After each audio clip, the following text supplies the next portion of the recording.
ओम शांति। इस शरीर का नाम डॉक्टर मराठे है।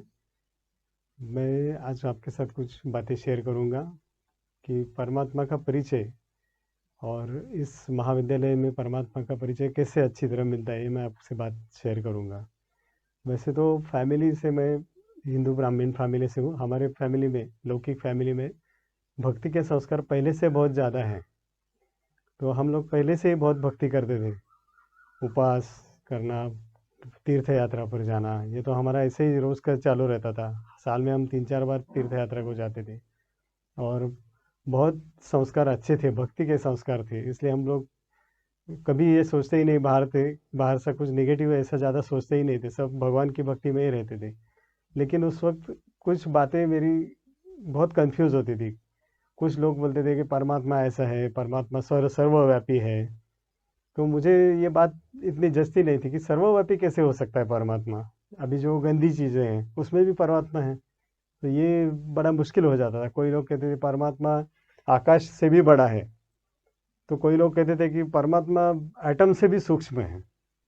तो अब ये दोनों बातें कैसे हो सकती है? या तो बड़ा हो सकता है या फिर छोटा हो सकता है।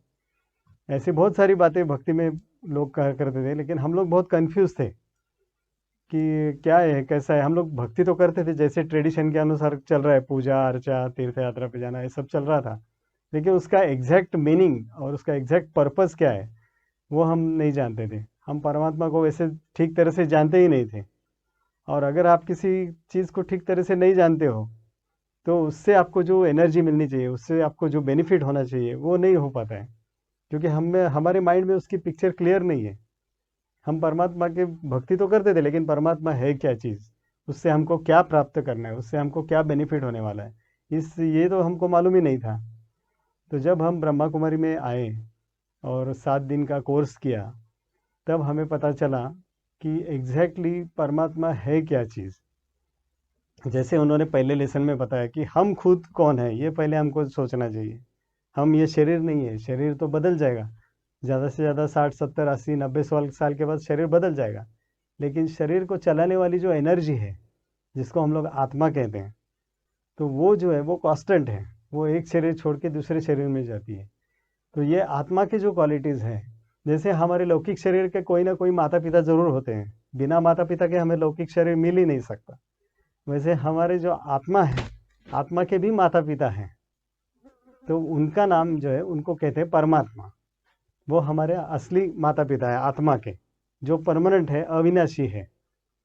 तो अभी परमात्मा हमारे माता पिता, ये तो हो गया। लेकिन माता पिता, अगर माता पिता का हमको परिचय देना है किसी को, तो हम बताते हैं ना कि वो कहाँ के रहवासी हैं। जैसे वो परम धाम के रहवासी हैं, वो सर्वव्यापी नहीं है, उनका रहने का ठिकाना है, वो ज्योतिर्बिंदु स्वरूप है, उनका जो स्वरूप है वो एनर्जी पॉइंट ऑफ लाइट स्वरूप है।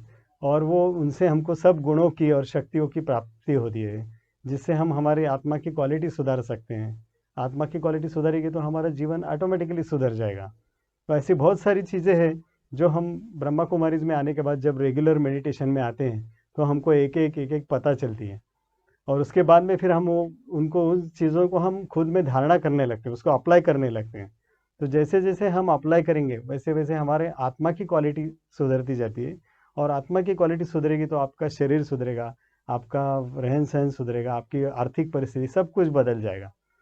तो इसलिए मैं आप सब लोगों से अनुरोध करता हूँ कि आप सब लोग ज़रूर टाइम निकाल के ब्रह्मा कुमारी इसके सेंटर पे आइए।